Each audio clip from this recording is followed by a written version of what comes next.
आशा करता हूं कि आप सब बहुत अच्छे होंगे और खूब मन लगा के पढ़ाई लिखाई कर रहे होंगे। मेरा नाम है Yash Maheshwari and welcome back to the channel. मैं यहां पे क्लास 10th के बच्चों को मैथ से प्यार कराने आया हूं, ताकि मैथ से अगर आपको एक बार प्यार हो जाए तो बोर्ड्स में आप 100% मार्क्स लेके आराम से आ पाए। सो आई होप आपने प्रीवियस वीडियो देखा होगा जिसमें मैंने आपको बताया था कि linear equation in two variables which is a part of algebra, जो 20 मार्क्स का आता है क्लास 10th में, ये पर्टिकुलर टॉपिक को किस तरीके से डील करना है और किस तरीके के क्वेश्चंस यहां से बनते हैं। तो जब हमने यहां पे इस पर्टिकुलर टॉपिक को शुरू किया था तो मैंने इंट्रोडक्शन में आपको बताया था कि linear equation in two variables कौन सी होती हैं, किस इक्वेशन को हम कहते हैं linear equation in two variables, linear क्या होता है, इक्वेशन क्या होता है, टू वेरिएबल्स क्या होता है। फिर हमने बात की थी कि अगर हमारे लाइफ में ऐसे कुछ सिचुएशंस आए, ऐसे कुछ प्रॉब्लम्स आए जिसमें हमको कुछ अननोन्स दिए हैं और कुछ नोन क्वांटिटीज दी हैं, हमको नोन क्वांटिटीज की हेल्प से अननोन क्वांटिटीज की वैल्यू अगर निकालनी है तो कैसे निकाली जाएगी, ये हमने पिछली क्लास में पढ़ा था। इसमें मैंने आपको दो केसेस कराए थे। एक केस 1 कराया था जिसमें लालू जो आलू खरीदने गया और अनियंस खरीदने गया था, उसके बारे में बात की थी। दूसरा केस जो था उसमें हम लोगों ने बात की थी कि दो स्कूल्स हैं पी एंड क्यू, जो हॉकी और फुटबॉल के प्लेयर्स को कुछ अमाउंट दे रहे थे एज अ प्राइज। तो अगर पी स्कूल ने टोटल 9500 रुपीस खर्च किए और क्यू स्कूल ने टोटल 7370 रुपीस खर्च किए, तो बताइए फुटबॉल वाले प्लेयर को कितना पैसा मिला और हॉकी वाले प्लेयर को कितना पैसा मिला, एक एक प्लेयर को ये निकालना था। तो इस तरीके की हमने सिचुएशंस में कैसे हम इन सिचुएशन से इक्वेशंस फॉर्म कर सकते हैं which can help us to find the final answer, ये हमने सीखा था लास्ट क्लास में। इसके बाद हमने एक केस आपसे डिस्कस किया था और मैंने ये केस आपको एज अ होमवर्क भी दिया था कि आप इस केस को सॉल्व करिए और इस केस को सॉल्व करके इसकी इक्वेशन फॉर्म करके कमेंट करके बताइए। देखते हैं कितने सारे बच्चों ने उसको कमेंट करके बताया है। जितने बच्चों ने सही कमेंट करके बताया है उनको जरूर हार्ट मिलेगा और जिन बच्चों ने गलती की है तो उनकी गलती वहां पे सुधारी जाएगी। तो जिस जिस बच्चे की इक्वेशन में हार्ट आ रहा है मतलब उस बच्चे ने सही इक्वेशंस फॉर्म की हैं। राइट तो अगर आपने इससे पहले वाला धारावाहिक नहीं देखा, लास्ट एपिसोड आपसे मिस हो गया है, episode 1 of linear equation in two variables, तो पहले वो वीडियो देख के आइए और फिर यहां से स्टार्ट कीजिए। तो लास्ट एपिसोड में हमने देखा था कि हम इक्वेशंस किस तरीके से फॉर्म करते हैं दो वेरिएबल्स में।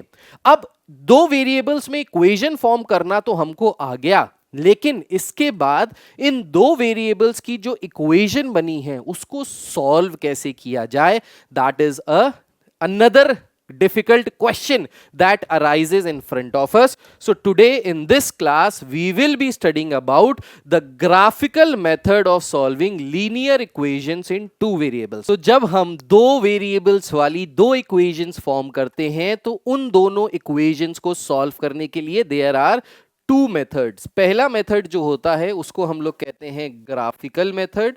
सो हम ग्राफिकल मेथड से दो इक्वेशंस को जो दो वेरिएबल्स में हैं उनको साइमल्टेनियसली सॉल्व कर सकते हैं to get the value of the unknown. और दूसरा मेथड जो आता है उसको कहते हैं मैथमेटिकल मेथड। तो एक होता है ग्राफिकल मेथड और एक होता है मैथमेटिकल मेथड। सो ग्राफिकल मेथड के बारे में आज हम लोग पढ़ने वाले हैं और इसके नेक्स्ट एपिसोड में we will be studying about the mathematical method. तो मैथमेटिकल मेथड में there are two ways to solve your linear equations.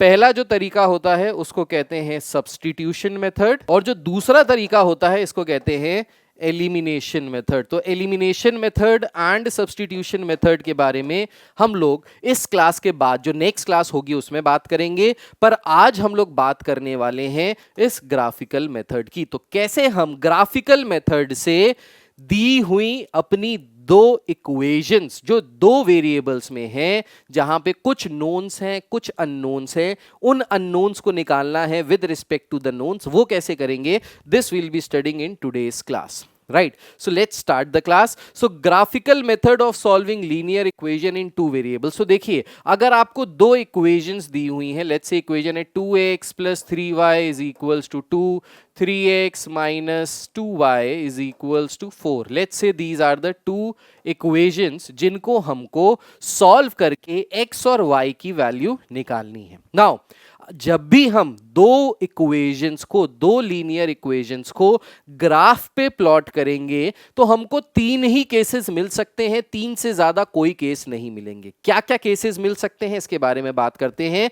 तो पहला केस ये हो सकता है कि जो दोनों लाइंस हमने ग्राफ पे ड्रॉ की हैं, they are intersecting at a single unique point. So over here line L1 and line L2 are intersecting at this particular point. Let's say this point is A, और इस particular point A पे जो x की value आ रही है वो let's से आ रही है अल्फा के बराबर, और जो y की वैल्यू आ रही है वो let's से आ रही है बीटा के बराबर. मतलब बेसिकली दो लाइंस या तो इंटरसेक्ट करेंगी एक यूनिक पॉइंट पे, ये जिस पॉइंट पे इंटरसेक्ट करेंगी, ये जो इंटरसेक्टिंग पॉइंट है, इस पर्टिकुलर पॉइंट पे जो x की वैल्यू होगी और इस पर्टिकुलर पॉइंट पे जो y की वैल्यू होगी, यही दोनों वैल्यूज इन दोनों इक्वेशंस को सैटिस्फाई कर रही होंगी. मतलब ये x और y की वही वैल्यू होगी जो हम ढूंढना चाहते हैं, जो अननोन था, जो हम फाइंड करना चाह रहे हैं, ये वही वैल्यू होगी.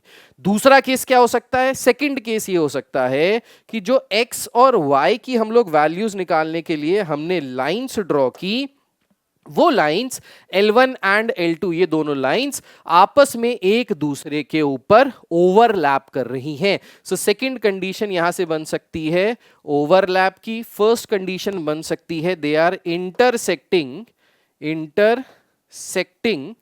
Eight one point. एक पॉइंट पे इंटरसेक्ट कर रहे हैं, ये पहली कंडीशन हो सकती है.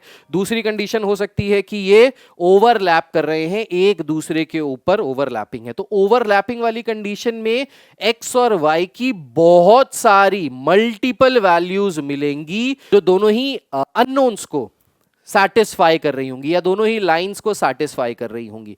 तो यहां पे जो x आ रहा है, यहां पे जो y आ रहा है, लेट्स से x1 y1, ये भी इन दोनों इक्वेशंस को सैटिस्फाई करेंगी. लेट्स से यहां पे x2 आ रहा है, यहां पे y2 आ रहा है, तो ये वैल्यू भी इसको सैटिस्फाई करेंगी. सिमिलरली लेट्स से x3 आ रहा है, यहां पे y3 आ रहा है, तो ये सारी वैल्यूज क्या करेंगी? इस दोनों लाइंस की इक्वेशन को सैटिस्फाई करेंगी. सैटिस्फाई करेंगी मतलब x और y की जब इक्वेशन यहां पे वैल्यू रखेंगे तो LHS RHS के बराबर आएगा. सो इस पर्टिकुलर केस में जो आपके आंसर्स आते हैं वो आते हैं यू गेट इनफाइनाइट सॉल्यूशन. तो इस पर्टिकुलर केस में आपको इनफाइनाइट सॉल्यूशंस मिलते हैं. इस पर्टिकुलर केस में जब एक पॉइंट पे इंटरसेक्ट करता है you get one unique solution. तो यहां पे वन यूनिक सोल्यूशन आपको मिलता है. थर्ड केस ये बन सकता है कि जो दोनों लाइंस आप ग्राफ पे प्लॉट कर रहे हो, these two lines are parallel to each other, तो एक दूसरे के पैरेलल हैं. तो अगर दो लाइंस आपस में L1 एंड L2, जब आपने इन दोनों लाइंस को ग्राफ पे ड्रॉ किया और वो पैरेलल आ गई, तो इस पर्टिकुलर कंडीशन में क्योंकि एक दूसरे को कट तो कर नहीं रही है, मतलब कोई कॉमन पॉइंट तो आ ही नहीं रहा है, सो इस केस में you will get no solution. तो इस पर्टिकुलर केस में you will get no solution. तो आई होप आपके दिमाग में बैठ गया होगा. फिर से रिकैप्चुलेट करते हैं, आपके दिमाग में बैठाते हैं.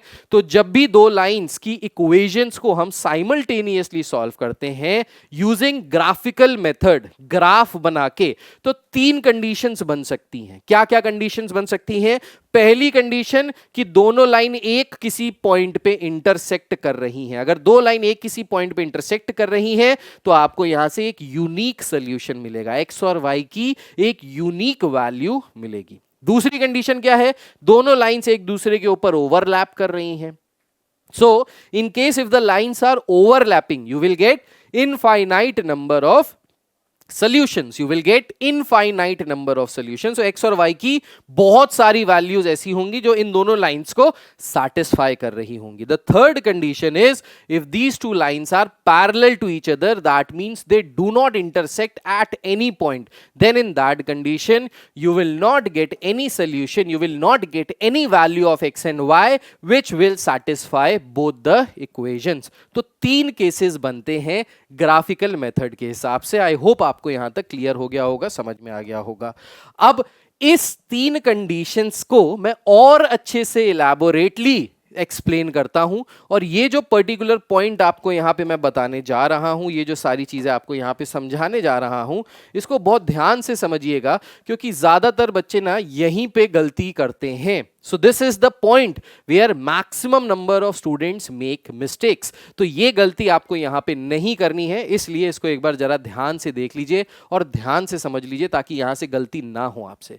तो पेयर ऑफ लाइंस, अगर हमने दो इक्वेशंस ली हैं जो इस तरीके से लिखी हैं, let's say a1x plus b1y plus c1 is equals to 0. Let's say this is the first equation.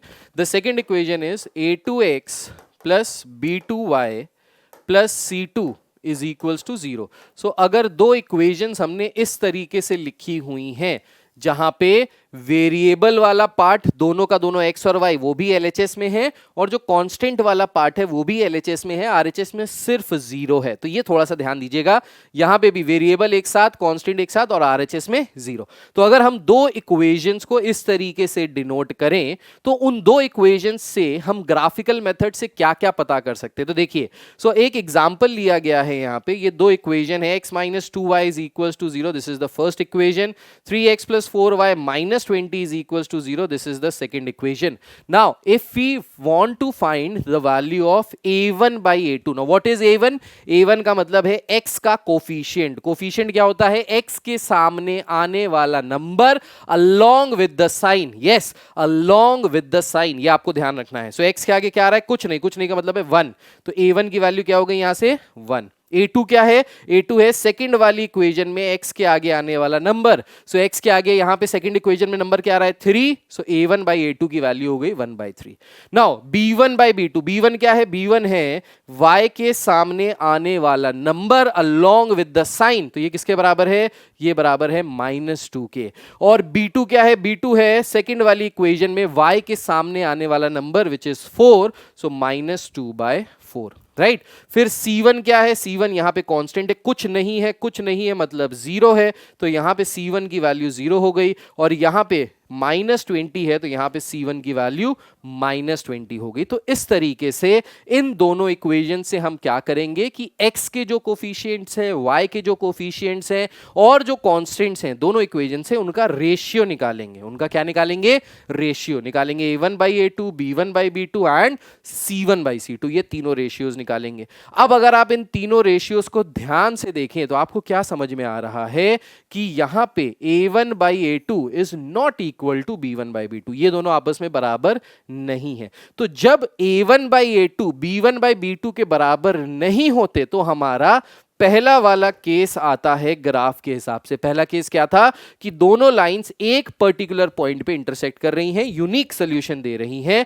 तो हम लोग यहां पे क्या बताएंगे? अगर a1 by a2 is not equal to b1 by b2, so lines are intersecting, right, and exactly one solution मिलेगा या यूनिक सोल्यूशन मिलेगा। तो जो फर्स्ट केस मैंने बताया था, ये फर्स्ट केस तब आता है जब a1 by a2 is not equal to b1 by b2। I hope this is clear. अब ये कंडीशंस आपको याद होनी चाहिए, ये कंडीशंस बहुत अच्छे से दिमाग में बैठी होनी चाहिए, क्योंकि आपसे क्वेश्चन में पूछ सकता है, दो इक्वेशन दे दी, अब आपसे कहेगा विदाउट सॉल्विंग बताइए क्या ये यूनिक सोल्यूशन दे रहा है, मेनी सोल्यूशंस दे रहा है, या नो सोल्यूशन दे रहा है। तो आपको उस केस में क्या करना पड़ेगा? a1 a2 b1 b2 c1 c2 का रेशियो निकालना पड़ेगा, और उस रेशियो को कंपेयर करके आप बता सकते हो कि लाइंस इंटरसेक्टिंग होगी, कोइंसिडेंट होंगी मतलब ओवरलैपिंग होंगी, या फिर पैरेलल होंगी। तो सेकंड जो कंडीशन है हमारी विच इज ओवरलैपिंग। तो ओवरलैपिंग की कंडीशन क्या है? सो ओवरलैपिंग के लिए एक और एग्जांपल लिया, let's say this is equation 1 and let's say this is equation 2। अब इन दोनों इक्वेशन से अगर a1 by a2 b1 by b2 c1 by c2 की वैल्यू निकालें, तो a1 की वैल्यू हो गई 2, a2 की वैल्यू हो गई 4, सो दिस इज 2/4, b1 की वैल्यू हो गई 3, b2 की वैल्यू हो गई 6, सो दिस इज 3/6, c1 की वैल्यू हो गई -9 एंड c2 की वैल्यू हो गई -18 विच इज -9 by -18। अब इनको अगर तीनों को सिंप्लीफाई किया जाए, तो ये किसके बराबर है? ये 1/2 के बराबर है, ये भी 1/2 के बराबर है, और ये भी 1/2 के बराबर है। सो अगर यहां से देखा जाए तो यूनिकनेस क्या निकल के आ रही है कि a1/a2 is equals to b1/b2 is equals to c1/c2. So in the case where a1/a2, b1/b2 and c1/c2 are all equal, then in that particular condition the lines are coincident या फिर overlapping. Overlapping lines कैसी होंगी, या तो coincident होंगी या overlapping होगी। तो यहां पे क्या मिलेगा आपको, इनफाइनाइट मेनी सॉल्यूशंस यहां से आपको मिलेंगे, बहुत सारे सॉल्यूशंस। जो सेकंड केस था आपके पास, ये सेकंड केस आपको मिलेगा जब लाइंस कैसी हैं, ओवरलैपिंग हैं। I hope this is clear to each and every one of you. Please इसको नोट कर लीजिए, pause the video, note these two things and then I will be explaining you the third thing. इसको जरा pause करके note कर लीजिए, बहुत important है। थर्ड पॉइंट क्या कह रहा है, देखिए थर्ड पॉइंट कह रहा है कि अगर आपकी let's say this is the first equation, this is the second equation. Now यहां से फिर से हम a1/a2, b1/b2 और c1/c2 की वैल्यूज निकालेंगे। ये जब हमने वैल्यूज निकाली, यहां से देखिए इसको कैंसिल किया, ये 1/2 के बराबर आ गया, इसको कैंसिल किया तो ये 1/3 के बराबर आ गया। तो यहां से हो क्या रहा है कि a1/a2 तो b1/b2 के बराबर है, this is equal, but this is not equal to c1/c2. So this is the third condition, when a1/a2 is equals to b1/b2 but not equal to c1/c2, then in that particular condition the lines are parallel to each other. That means you will not get a solution, there will be no solution. तो कोई भी solution यहाँ पे नहीं मिलेगा। तो जल्दी से इसको फिर से एक बार रिकैप्चुलेट कर लेते हैं। क्या बात की हमने, हमारे पास तीन केसेस थे। कौन कौन से तीन केसेस थे? पहला केस था जब हमारी लाइंस जो हैं वो एक यूनिक पॉइंट पे इंटरसेक्ट कर रही हैं। दूसरा था हमारा कि जब हमारी लाइंस ओवरलैप कर रही हैं एक दूसरे के ऊपर। और तीसरी कंडीशन थी जब हमारी लाइन एक दूसरे के पैरेलल है। तो जो पहली कंडीशन है यूनिक इंटरसेक्शन की, उसमें है a1/a2 is not equal to b1/b2, ये पहली कंडीशन है। दूसरी कंडीशन जब ओवरलैप कर रही हैं, जब हमको इनफाइनाइट नंबर ऑफ सॉल्यूशंस मिल रहे हैं, infinite number of solution, then in that condition a1/a2 is equals to b1/b2 is equals to c1/c2। तो ये हमारी सेकेंड कंडीशन थी। थर्ड कंडीशन है जब हमारी लाइंस आपस में कैसी हैं, पैरेलल हैं, या हमारी लाइन से हमको कोई भी सॉल्यूशन नहीं मिल रहा, we have no solution, then in that condition a1/a2 is equals to b1/b2 but this is not equal to c1/c2। तो ये तीन कंडीशंस आपको अपने दिमाग में बैठानी है। आई होप आपके दिमाग में ये तीनों कंडीशंस बेहतरीन तरीके से सेट हो चुकी होंगी, इसमें कोई दिक्कत कोई परेशानी नहीं आएगी, राइट। तो अगर ये तीन कंडीशंस आपकी क्लियर हैं तो आप डेफिनेटली आराम से बता सकते हो कि किस तरीके का सॉल्यूशन मिलेगा without actually drawing the lines on the graph, बिना ग्राफ पे लाइन को ड्रॉ किए। वैसे जो हमारे पास क्वेश्चंस आते हैं इसमें, वो क्वेश्चंस आते हैं कि आपको दो लाइंस दी हैं, उनको साइमल्टेनियसली सॉल्व करना है, ड्रॉ करना है ग्राफ के ऊपर, और ड्रॉ करने के बाद आपको पता चल जाएगा कि व्हाट इज द सॉल्यूशन। तो एक एग्जांपल करते हैं, उससे आपको डेफिनेटली पूरा क्लियर हो जाएगा। तो एग्जांपल क्या कह रहा है, पहली इक्वेशन दी है यहाँ पे x + 3y is equals to 6 और दूसरी दी है 2x - 3y is equals to 12। Now कह रहा है check graphically whether the pair of equation is consistent, if so solve them graphically. अब कंसिस्टेंट का मतलब क्या है, कंसिस्टेंट का मतलब है जब हमको सोल्यूशन मिलता है तब हम उसको कंसिस्टेंट कहते हैं। तो कंसिस्टेंट की दो कंडीशंस हैं यहाँ पे, जब ये यूनिक इंटरसेक्शन हो रहा है, जब यूनिक पॉइंट पे इंटरसेक्ट कर रहे हैं तब भी ये कंसिस्टेंट है, जब एक दूसरे के ऊपर ओवरलैप कर रहे हैं तब भी ये कंसिस्टेंट है, लेकिन जब ये पैरेलल है तो ये इनकंसिस्टेंट हैं। कैसे हैं, इनकंसिस्टेंट। तो जब आपको आंसर नहीं मिले, when there is no solution then it is inconsistent, there is solution या तो एक से ज्यादा, तो उस केस में वो कंसिस्टेंट है। तो यहां पे कह रहा है कि बताइए क्या ये कंसिस्टेंट है, और ग्राफिकली सॉल्व कीजिए। तो ग्राफ बनाने हैं। अब ग्राफ बनाने का बेहतरीन तरीका, बेस्ट तरीका क्या है, ग्राफ बनाने का बेस्ट तरीका ये है, आप एक बॉक्स बनाइए, उस बॉक्स का बीच से पेट काट दीजिए, फिर उसका मुंह बनाइए, एक तरफ लिखिए x, एक तरफ लिखिए y। एक बार x को 0 लीजिए, एक बार y को 0 लीजिए, एक बार x की वैल्यू कुछ भी ले लीजिए, लेट्स से 1। तो मिनिमम 3 वैल्यूज आपको लेनी है, ये 3 वैल्यूज आप कुछ भी ले लीजिए x और y की। सिमिलरली सेकंड वाली लाइन के लिए भी हम यही करेंगे। एक बॉक्स बनाया, उसका पेट काटा, ऊपर लिखा x, नीचे लिखा y, एक बार x 0, एक बार y 0, एक बार यहाँ पे x की वैल्यू 1 के बराबर रख लेते हैं, कोई दिक्कत नहीं है। अब देखिए, सो जब x की वैल्यू 0 रखेंगे तो y की वैल्यू यहाँ से क्या आ जाएगी, 6/3, दैट इज इक्वल्स टू 2 के बराबर आ जाएगा। जब y की वैल्यू 0 रखेंगे तो x किसके बराबर आ जाएगा, x 6 के बराबर आ जाएगा। जब x की वैल्यू 1 रखेंगे तो y की वैल्यू क्या आ जाएगी, y की वैल्यू आ जाएगी 5/3। तो ये 5/3 आ गया, बहुत बेहतरीन। दूसरे पे आ जाते हैं। जब x की वैल्यू 0 यहाँ पे रखेंगे तो y की वैल्यू क्या आ जाएगी, y की वैल्यू -4 आ जाएगी। जब y की वैल्यू 0 रखेंगे तो x की वैल्यू 6 आ जाएगी। जब x की वैल्यू 1 रखेंगे तो ये हो जाएगा 10, दैट इज -10/3। तो ये हमको 3 वैल्यूज पता चल गई, पहली इक्वेशन के लिए भी एंड दूसरी इक्वेशन के लिए भी। अब कुछ भी नहीं करना है, बहुत आसान है। अब हमको सिर्फ ग्राफ ड्रॉ कर देना है, इन दोनों लाइंस को ग्राफ के ऊपर ड्रॉ करना है। तो यहाँ पे मैं जो आपको ग्राफ बना के दिखाने वाला हूँ, थोड़ा सा रफ ग्राफ रहेगा पर आपको समझ में आएगा। चलिए, तो ग्राफ बना लेते हैं सबसे पहले। तो अगर ग्राफ बनाया जाए तो इस तरीके से हमने एक लाइन बनाई, इस तरीके से हमने एक्स एक्सिस बनाया। सो अब यहाँ पे देखिए कहाँ तक जा रहा है, एक्स की वैल्यू 6 तक जा रही है, यहाँ पे भी 6 तक जा रही है। ओके, तो 6 तक बना लेते हैं, 1 2 3 4 5 6। अब आपके लिए ना, यहाँ पे मैं तो ये रफ बना रहा हूँ, पर you will have a graph paper which will be given in your board examinations, in your first term examination, comparatives. तो आपको यहाँ पे ग्राफ दिया जाएगा जिस पे आपको ये ड्रॉ करना होगा। ग्राफ पे लाइन ड्रॉ करना आप बचपन में सीख चुके हो, क्लास 9th में। सो बचपन का प्यार कभी भूल नहीं जाना रे। आई होप आपको वो सब रिमेंबर होगा। यहाँ पे नेगेटिव वाई एक्सिस भी बना लेंगे क्योंकि हमको वाई की नेगेटिव वैल्यूज भी मिल रही हैं, तो नेगेटिव वैल्यूज भी मिले तो भी घबराने की बात नहीं है।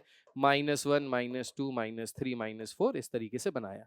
अब देखिए, जब x की वैल्यू 0 तो y की वैल्यू 2, तो इसको, इस पॉइंट को सबसे पहले प्लॉट करते हैं। x की 0, y की value 2, so this is the first point, x 0 y 2।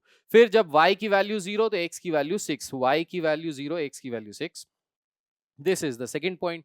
Third point बनाने के लिए जब x की वैल्यू 1 तो y की वैल्यू 5/3। सो 5/3 कहीं पे इसके यहाँ पे कहीं पे आ जाएगी, इसी के ऊपर।